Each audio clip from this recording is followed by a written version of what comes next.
Alam nyo bang merong kainan sa Metro Manila na mahigit 130 years old na? At grabe, hawak natin sa ating mga kamay ang original na menu ng Pansiteria San Jacinto. Pero bago yan ay pupuntahan muna natin ang ibang legendary kainan tulad ng pinakainan natin na since the 1930s pa. Ito yung comfort food nila, ito yung hinahanap-hanap na panlasa nila.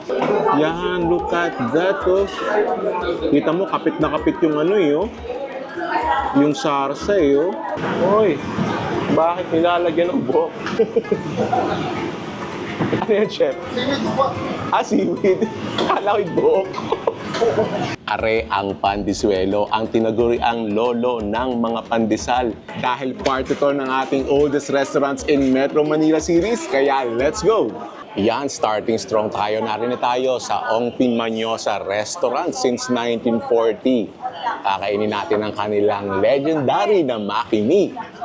Kung lapot at lalim ng lasa ng Maki Mi ang hanap mo, at gusto mo ay sa Binondo, dito kumakain ang mga lolo at lola sa Ong Pin Manyosa. Since 1940, sadyang kilala na ito sa area. Hindi bilang pansiteria, kundi isang simpleng kainan na may makimi at siomay na ilang henerasyon nang binabalik-balikan. Marahil isa ka sa mga apo nila na sinasama nila dito mula nung bata ka pa, kaya kung ituring mo to ay comfort food talaga. Ari yung kanila makikita nyo naman sa lapot, ay pinalo ang lumi namin eh. Oh.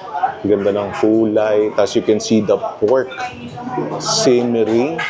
Tapos talagang sinusoak niya yung maki goodness. Tapos ari yung siomay nila. Oh. Ang lalaki din eh. Oh. Orderin din natin yan.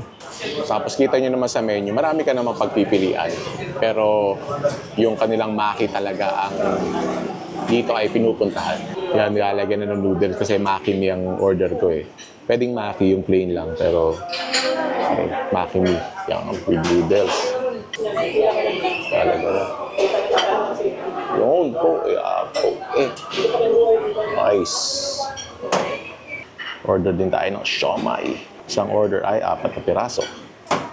Yan, nandito na tayo sa Ong Pin Manyosa Restaurant since 1940. Look at that. Kita mo naman niya. Grabe naman, nakakapaibig naman. Sorry yung kanilang Maki Mi. So yan, may pork slices. Lambot niyan. Siyempre, merong noodles. Envelope in that sauce. And kita niyo naman yung sarsa, oh. Ang lapot, hindi halos makutsara eh, oh. Tapos kita nyo kanina ito, punong-puno, di ba? So medyo nabawasan na yung sarsa kasi na-absorb na nung noodles. Gayaan ng first bite lagi dyan, kompletong-kompleto. Big bite agad. First bite. Thank you, Lord.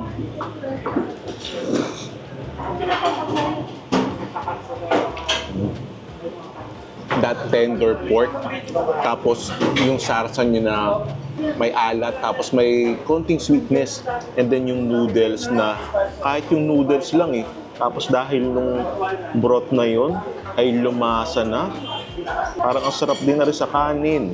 Kaya naman madami din eh nagmamaki lang tapos may kanin lang. Yan, no? Tapos din may perfect condiment yan. Pero bago yan, dinin muna tayo sa siomay. Kita mo naman yan, medyo jumbo. Tapos yung siomay nila, yan, may kasama na sausawan. Yan, try muna natin ito.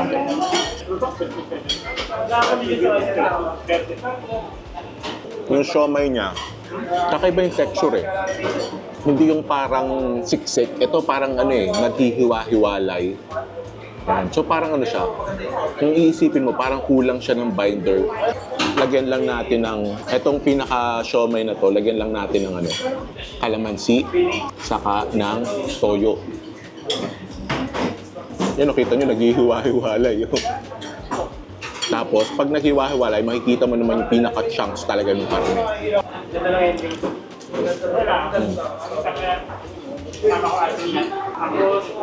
Mas gusto ko siya na merong kalamansi sa toyo.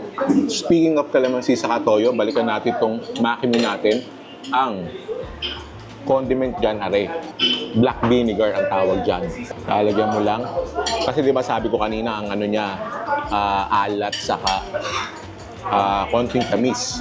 So, lalagyan lang natin ng konting asim na may konting alat din.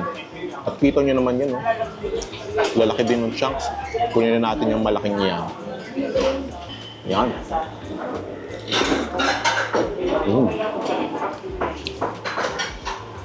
Ang hinahanap-hanap at binabalik-balikan dito. Yung mga customers dito sa Ong Pin Manyosa, makikita mo maraming mga old-timers, mga OGs, mga lolo, lola.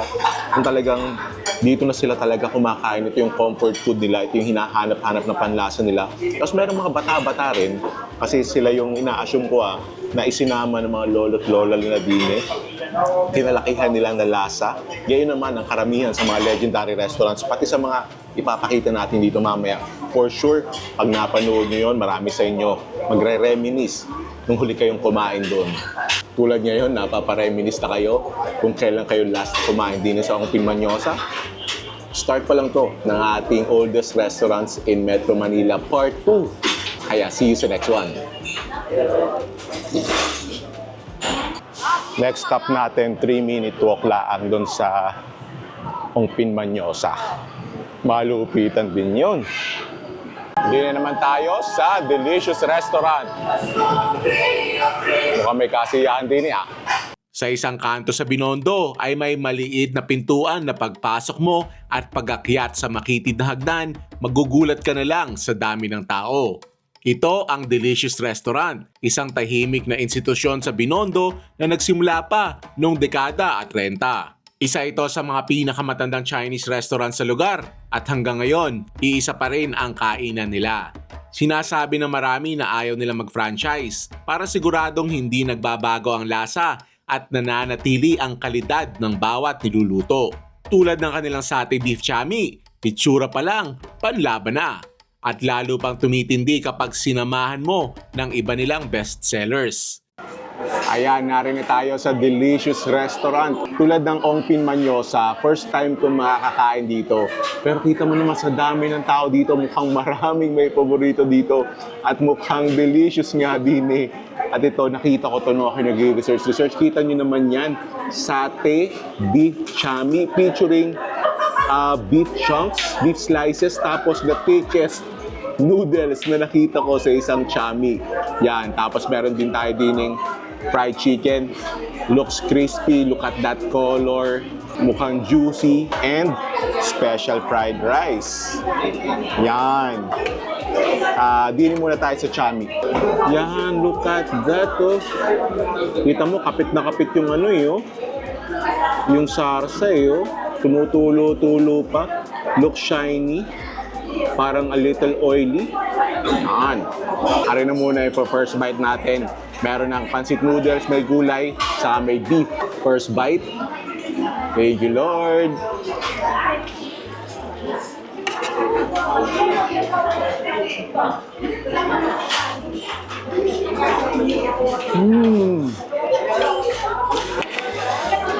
Ibang-iba yung lasa niya sa chami namin sa Lipa. Grabe, yung yung sarsa niya, parang heavy on the beef flavor na Tapos may mga may mga parang grainy feel, may grainy texture. Siguro, not sure kung yun. Parang may konting liver taste na nalalasahan ako, parang ganun. So parang humalo na siya doon sa sarsa.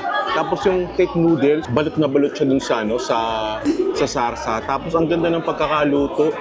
Maganda to. So gumawa ko ng sausawan na to, yung mansi na merong sili, para kalaang naglulumi sa Lipa, wala lang ang sibuyas. Maganda to, lagyan natin ng boost of freshness from the calamansi at konting anghang.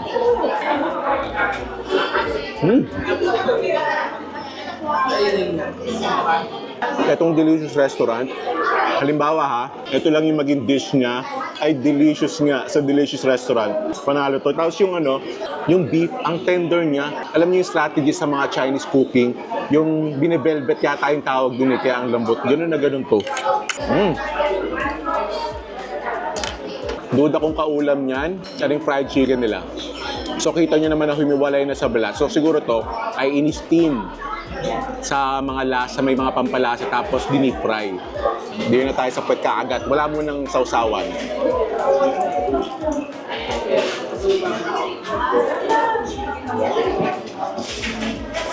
Yung wonderful soy sauce flavor. Tapos yung pagka-crispy niya, sarap. And really moist and juicy. Sarap nito. Ito, masarap to with, ito yung mga timpla na ano, masarap with ketchup. Pero meron sila dito na kasama na dipping sauce. Yan. I-dip lang natin. Yan. Parang ketchup based din naman tong sauce na to eh.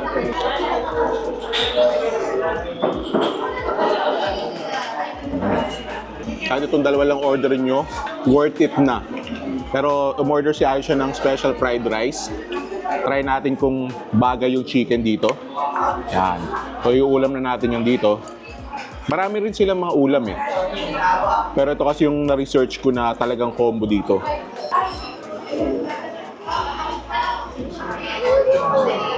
Yung fried rice sila, typical sa mga fried rice sa mga Chinese restaurants. Kung ako sa inyo, skip the fried rice. Arin na lang ang carbs nyo na may protein na din.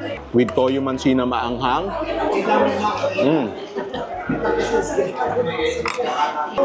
Tapos uulaman nyo na rin. Solid ang ating 1 at 2 sa ating legendary oldest restaurants in Metro Manila Food Crawl. See you sa next one. Yan, narin tayo sa Kamuning Bakery Cafe since 1939 yan. Are ang Quezon City's oldest bakery. Kung isa ka sa mga Pinoy na mahilig mag-almusal ng kape at pandesal, kailangan mong kilalanin ang lolo ng mga pandesal, ang Pandisuelo. Parte ito ng mahabang kasaysayan ng Kamuning Bakery Cafe na itinatag pa noong 1939. At kahit sinubok ng malalang sunog, nakatayo pa rin ito, bumangon para ipagpatuloy ang legasiya. At ngayon, hindi na lang sila simpleng bakery dahil bukod sa tinapay, may mga pagkaing hinahain din na patunay na patuloy silang umuunlad habang pinanghahawakan ang nakaraan. Yan, this one's for the bread lovers. Kita nyo naman yung mga pagpipilian yung iyan. Ari sadya ang kanilang kumbaga claim to fame. Ari yung historical talaga na Pandisuelo. Yung sinasabi nila na lolo ng mga pandesal. Papakita ko sa inyo kung ano ang pinagkaiba niyan sa normal na pandesal. Meron din sila din yung mga sweet breads tulad ng ensaymada, yan, cinnamon roll yata, are, cheese roll, meron pork floss, tapos syempre mga loaf breads, mga soft monay, mga tasty breads. At yan, may mga cake din sila for your special celebration o kahit mga normal na kain lang every weekend. Tapos yung mga normal na bakery bread na nabibili mo sa neighborhood bake shop nyo, narinig din mga mongo bread, mga toasted bread, Spanish bread. Tapos siya, may empanada rin, hopya, crinkles, pandikoko, meron din kalihim. Yan, more mongo bread. Tapos, ang isa nila ditong padali, are, tinatawag nila na pandinora. I'll give you 3 guesses kung bakit pandinora ang tawag din eh. At dahil bakery cafe sila, may mga ano din sila, may mga pagkain din sila. May mga silog meals, mga a la carte, mga soups, yan, sandwiches, tapos mga pansit. Nung huli kong kain din eh, ako yung nagmolo soup, masarap yan. Saka yung pork chop silog. Masarap din dito yung Benguet brewed coffee. Yan, may libreng pandesal o order tayo niya. Tanungin ko lang si Aisha kung anong gusto niya. At nakikita nyo, yung dalawang pugon na yan. Ari kasi, kung tama ang tanda ko noong 2018, nasunog to unfortunately. Etong dalawang pugon lang na to ang natira. Ito parang 1939 pa yung mga pugon na yan kasi talagang historically yung breads nila sa pugon talaga niluluto. Biruin mo, ito yung kumbaga ambience mo na habang kumakain ka, habang nag-aalmusal ka, di ka very historical. A piece of history right here. Ito yung kumbaga parang pinaka-trophy na kahit sila ay na-challenge noon in the form of a fire. Talagang sila ay nabuhay uli. Grabe, kita mo naman yan. Mamaya, may ano yan, may significance din yan kung bakit Pandisuelo yung tawag nila. Mamaya, i-explain ko. Tapos, kita nyo yan, World Pandesal Day, malimit sila dito mag-hold ng ganyan. Mga forum, kaya ito paborito to ng mga journalist, mga politicians. Tapos yan, lagi sila nagpapa-World Pandesal Day. And lagi rin silang namimigay ng mga libreng pandesal. Kita nyo yung machine na yan. Sa mga bakers dyan, para saan ba tong machine na to? Let me know. Yan, kuha tayo ng isang pandisuelo na jumbo and grabe, ang bigat. They're not kidding nung sinabi nila na jumbo iyan. At bukod sa size na yan, may dahilan kung bakit tari ay mabigat. Papakita ko sa inyo mamaya. Tapos, kuha rin tayo ng pandinora. Tapos si Aisha daw, last na kain niya ng pandikoko ay nung college pa. Ang tagal na noon. Ibili natin ng pandikoko at napaibig siya sa pandikoko. Umorder kami ng chicken sisig silog, sotanghon soup, saka 2 Benguet brewed coffee. Bago tayo mag-heavy breakfast, tayo magkakape muna at ang masarap na kaulam ng kape ay di pandesal. Tapos yung kape nila dito may libre na 2 pandesal.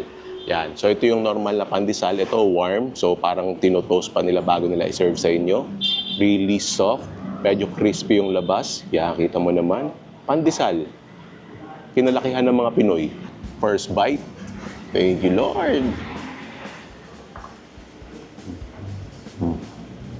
Tulad nga na sabi ko sa inyo, yung kinalakihan na pandesal ng mga Pilipino, I'm sure meron kayong paborito na bakery malapit sa inyo at linis sa Quezon City, sa Kamuning, are ang paborito nilang pandesal. Tapos, sasamahan ng kape, are ay Benguet blend. Hindi ko nalalagyan na rin ng asukal.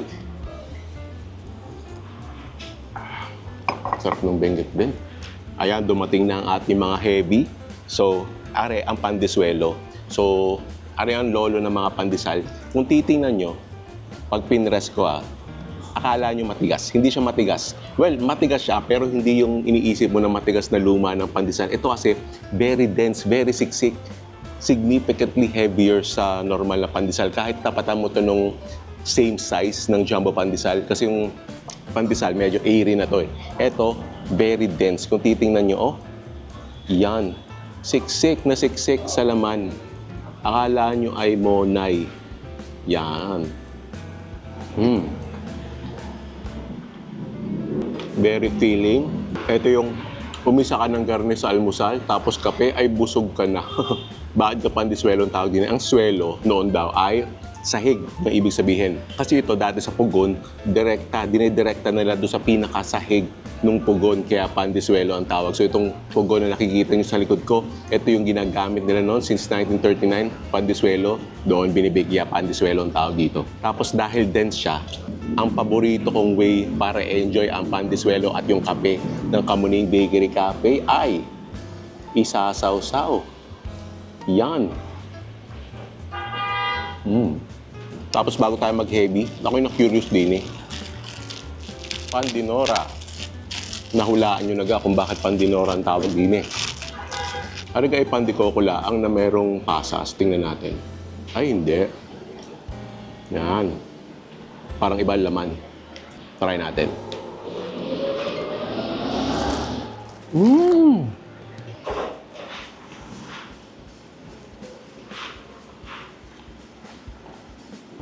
Parang Spanish bread yung laman. Sarap, ang tamis. Kung idea mo ng almusal or merienda ay sweet bread, ito, pandinora. Yan, request ni Aisha. Chicken sisig silog. Kita nyo naman, oh. Sulit din to, eh, no? Dami talagang chicken chunks din, no? Yan. Tapos serve with egg, saka fried rice, garlic rice. Try natin. Moist pa rin yung chicken. Tapos ang daming sibuyas, nalalasami yung sibuyas and yung alat niya. Kumbaga, ang sarap ng pagkakaalat niya, sakto-saktong alat. Yung kalamansi nito, konti na lang. May kalamansi rin siya, lagyan lang natin ng konti. Tapos yan, makikita nyo, may mga balat pa. May konting crispy parts. Tapos lalagyan mo ng egg. A protein-filled breakfast. Tapos ito, try ko naman to. Na-excite si Aisha, may ligyan sa ano eh. Uy, talagang may chicken din eh. Oh. Try ko muna yung sabaw. Kung ayos baga ang timpla. Wow. Ayos din yung timpla. Although, pwede pang lagyan ng konting patis saka ng paminta. Pero hindi na tayo hihingi. Ayos na rin naman. May mushroom din, no? Tapos maraming gulay, sotanghon.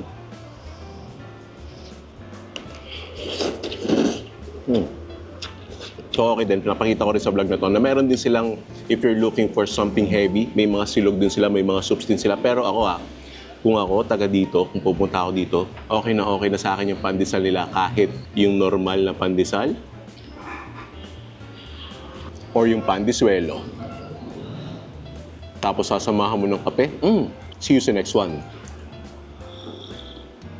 Para sa next stop ng ating oldest restaurants in Manila series, nandito tayo sa Pansiteria San Jacinto. Since 1894 yan, located dito sa Congressional Avenue. Yung mga Binondo old-timers dyan, malamang familiar sa inyo ang pangalan na Pansiteria San Jacinto dahil ito ay galing Binondo. Ngayon, ari na ang pwesto nila. Kung oldest restaurants in Metro Manila ang usapan, may isa na muntik na nating makalimutan. Ang Pansiteria San Jacinto. Isa itong kainan na mahigit 131 years old na. Pero dahil sa mga pagsubok na dinaanan ng pamilyang nasa likod nito, ay nagsara ito ng 15 taon. Pero dahil sa clamor ng mga suki, nagbalik ang Pansiteria San Jacinto para muli nating matikman ang mga pagkaing nagpasikat sa kanila noon. Iba na ang pwesto nila ngayon, pero ito ang kanilang pangako. Sa bawat subo mo, para kang sasakay sa isang time machine at maaalala mo ang panahong kasama mo ang iyong pamilya, nagdiriwang at nagsasalo-salo sa Pansiteria San Jacinto. Yan, kakabukas pa lang nila yung setup nila. Yan, medyo maliit lang yung place pero marami din naman makakain. Tapos yan, good for groups, small groups, even bigger groups. Yan, kita nyo naman sa menu pala, binondong-binondo ang dating. Uy, San Jacinto Pancit Canton. Orderin natin yung may mga nila, yung may mga pangalan nila, yun siguro yung talagang mga kilala sila. Yan, San Jacinto Chicken. Order din tayo niyan. Tapos yung mga dishes nila, mga meant for sharing. Uy, yun, San Jacinto Fried Rice.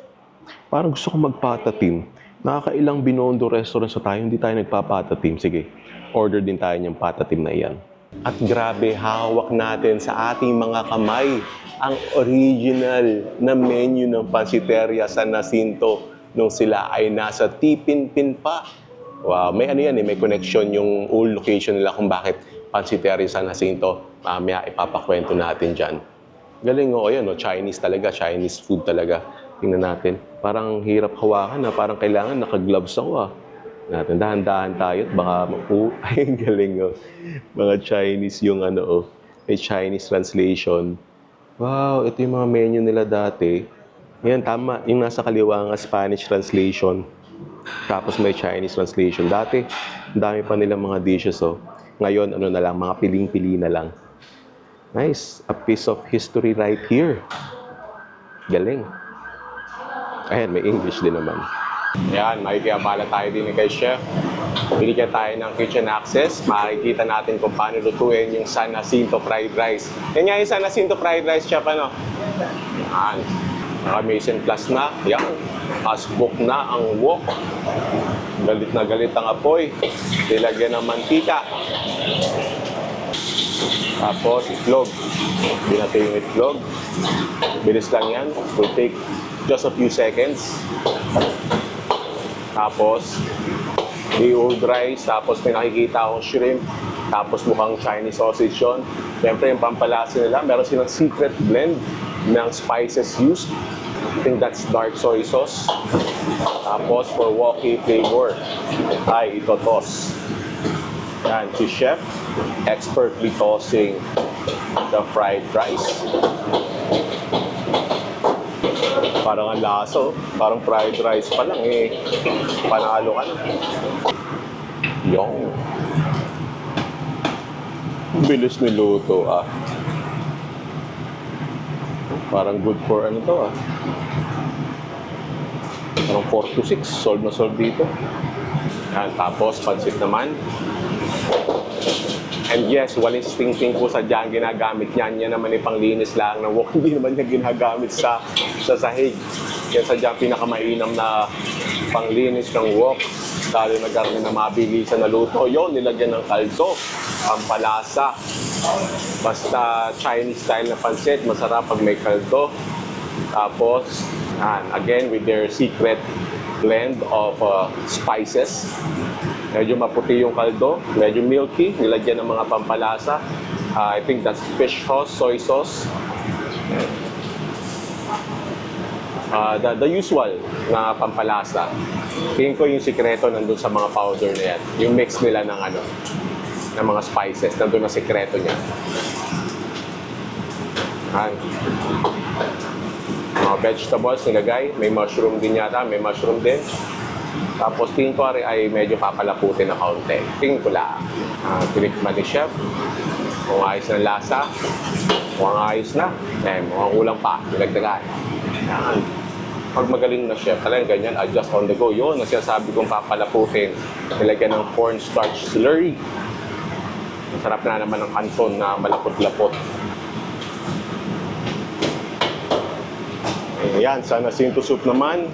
Again, with the caldo, with the veggies. Para may konting meat ako nakikita doon. Tapos, yung mga pampalasa nila uli. Uy, bakit nilalagyan ng buhok? Ano yan, chef? Seaweed po. Seaweed. Kala ko yung buhok. May seaweed palang gayaan. Kala ko yung buhok. Okay, no, kung makakatikim ng soup na may gayaan, tapos ito papalaputin din pihado yan. Yan na nga. Nalapot na. Oh, ayos na yan. Nalapot pa ng kaunti.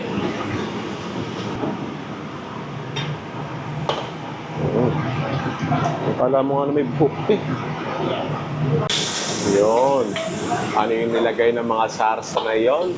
That is for the San Jacinto fried chicken.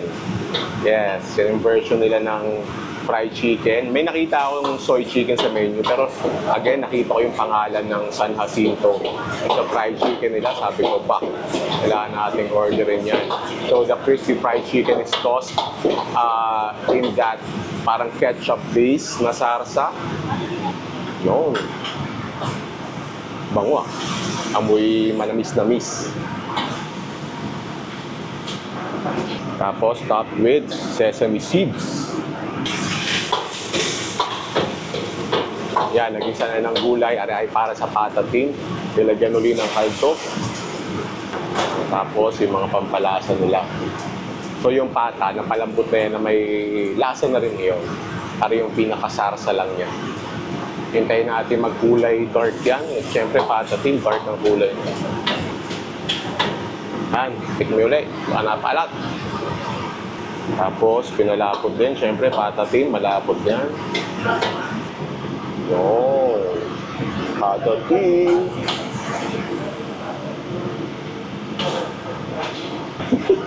Pala may ube pandisalar eh. Pero yan, ay yung kanilang giant ube butchi. Laki ng butchi. Tapos yun, deep fry na. Yan. Mukhang bagong luto rin pag sinerve. Making a mental note, tawag rin kaagatin agad. Hi, I'm Juliet Bata. I'm the third generation owner of Pansiteria San Jacinto. So yung history ng San Jacinto came all the way from Guangdong. Yung mga lolo po namin nang galing Guangdong, pumunta dito sa Philippines. And then dito sila nagtayo ng restaurant. Pero nung una, nagtitinda pa sila ng bicho-bicho. So nakaano lang, yung bike ganyan. Umiikot sila sa streets ng Manila. Tapos yun, nagtitinda sila ng bicho-bicho and ng lupa. So dun siya nag-start. And then naging Karihan Antigua and then Pansiteria San Jacinto. So Pansiteria San Jacinto, yung name nakuha niya sa former, yung Tipinpin Street ngayon sa Manila was former Calle San Jacinto. So yun doon niya nakuha yung Pansiteria San Jacinto na name. Namatay yung father ko, so we had to close down the business. Madaming inayos, pero yun nga, doon namin na-realize na pwede pala kami mag-business ng iba pa, na food-related pa din. So, naging caterer kami, naging commissary kami ng mga government offices. So, doon nag-start. And then, after 15 years of closing, I opened this dito sa Congressional na this year lang, February 2025. Bakit ma'am, kasi parang sa kwento mo, okay ka na naman sa caterer. Ba't ka nag-decide na buhayin ulit yung Pansiteria San Jacinto? Bukod sa, kasi may mga patrons talaga kami na parang sana may dine-in, ganyan. And syempre, iba talaga kasi online yung ano namin yung kitchen namin before. So, order sa bahay, pipick upin nila. Yun yung, pero same food pa rin yung binibenta namin. Ngayon, ayun, syempre, iba pa rin yung pagkalabas ng kitchen, kakainin na nung customer agad yung food, di ba? Iba pa rin talaga yung quality. And syempre, gusto ko ituloy yung legacy kasi sayang naman yun, yung mga ancestors namin, di ba? Yung pinaghirapan nila. Gusto kong makilala ng future generation kung ano yung food ng Pansiteria San Jacinto. So, yung mga kwento nila, nakakatuwa kasi parang pagsubo nila ng food, parang dinala ako dun nung bata ako, dinadala kami ng tatay na, ganun yung mga kwento nila. Lolo namin, dinadala kami dito. Tapos yung iba naman sinasabi, kumakain lang daw sila sa San Jacinto kapag merong mga special occasions. So, graduation, birthday, ganyan. Dun lang sila nakakakain. Yung iba naman, naalala nila na parang, dati 5 piso lang yung ganyan, yung food na ganito.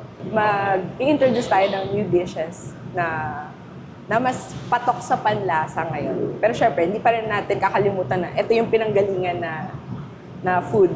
Ito yung parang core ng brand. Yan, narinig na natin ang napakaganda, napaka-historical na kwento ng Pansiteria San Jacinto.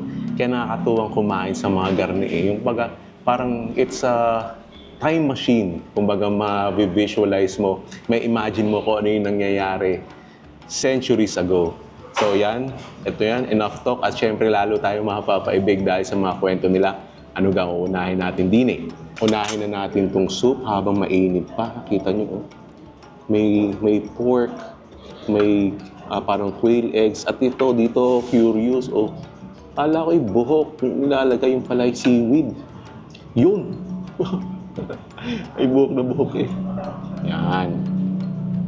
At kita nyo naman, daming laman. So are, kahit soup ay first bite na natin. Samahan natin ng seaweed na yon. First bite. Thank you, Lord.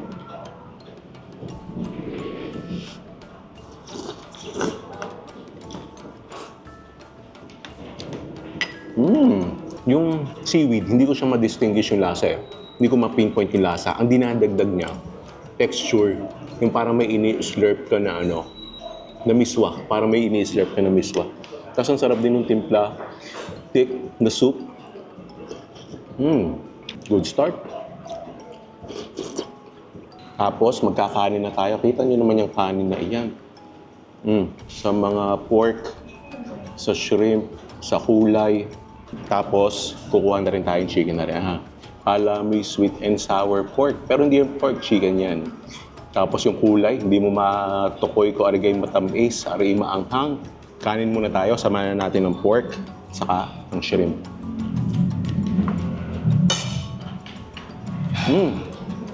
Una ko nalasahan, yung wok hei flavor, yun talaga, smoky. Tama-tama yung pagkaalat. Yung pork, hindi siya hindi matamis So, not sure if that's Chinese sausage. Wow. And then, etong chicken, ito yung fried rice na pwede mong enjoy as is. And then to chicken.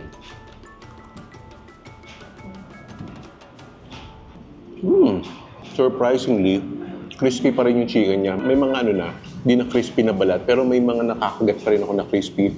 Tapos, nandun yung ketchup flavor, pero hindi siya nakaka-overpower. May ginamit dito na para ma-counter na hindi masyadong ketchup yung flavor. Matamis, pero not too sweet. Bagay na bagay siya dito sa sa fried rice nila.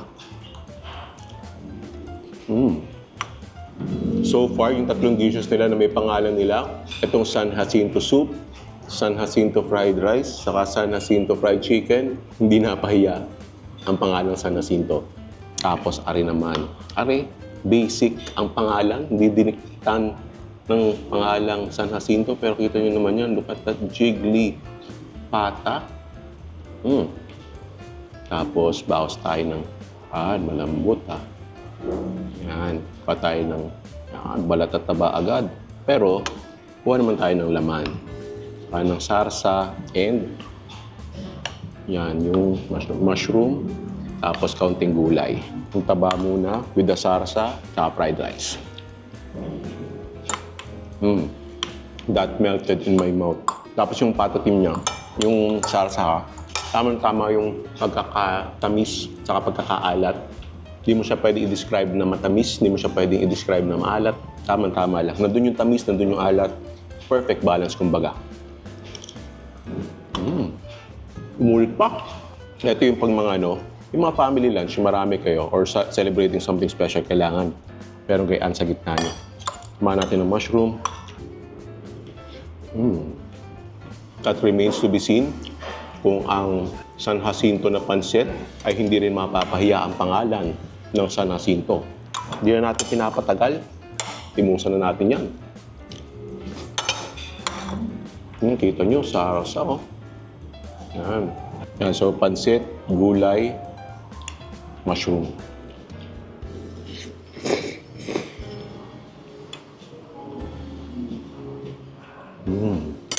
So far, yung mga kinain ko sa kanila, hindi na kailangan ng dagdag toyomansi.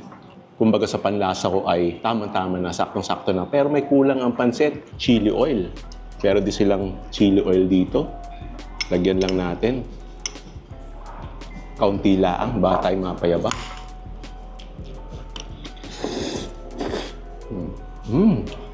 Sarap ng chili oil Sa second round ko ng kain dito, lalagyan ko ng chili oil.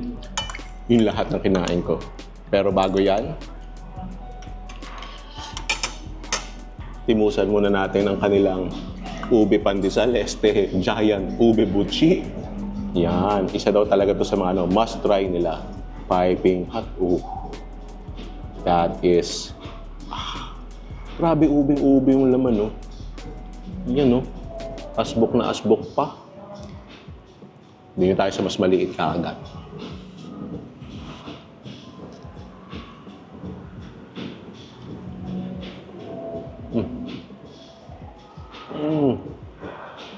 Alright. Siyempre, mahilig ako sa ube, kaya sarap na sarap ako. Tapos, yung crunchy na sesame seeds. And again, kita nyo, ubeng-ube. Weird ba sabihin na ito yung pinaka na-enjoy ko sa lahat ng dishes dito, yung dessert. Pero kung sa main dishes, pinaka nagustuhan ko, patatim. Yun. Tapos, close second, yung kanilang fried rice.